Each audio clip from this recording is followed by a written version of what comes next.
Hey guys, it's Davin here at Brewbits. Now I'm out in the countryside near my home, near a river, and I'm out for a little walk. And I've come across these lovely flowers. Now it's getting close to the end of elderflower season here in Somerset, but these flowers are only just starting to come out and they look very, very similar to the untrained eye. So if you look closely, these are a plant that's growing up from the ground on a green stem, and they've got big, thick, pointy, spiky, dark green, almost oily leaves. These are hogweed, and you don't really want to make elderflower wine out of them. However, if we go down a little bit further down the track here,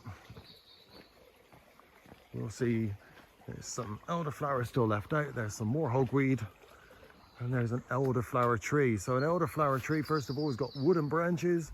It grows, it's quite a scraggly tree. It's not the most beautiful tree. And its flowers, if I bring the elderflower flowers up near the tree, you can see they look very, very similar to that of the hogweed. They've got very different leaves though.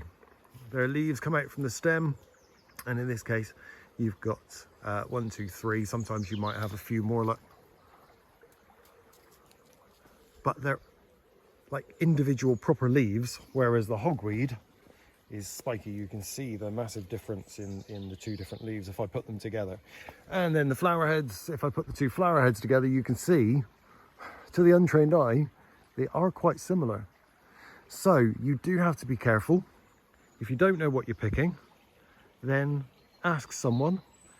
Take a picture, not just of the flowers, but of the leaves as well, of the flowers and of the leaves as well, and then we can give you a good identification. But for now, if you're lucky enough to still have some elderflowers around you, give them a good sniff.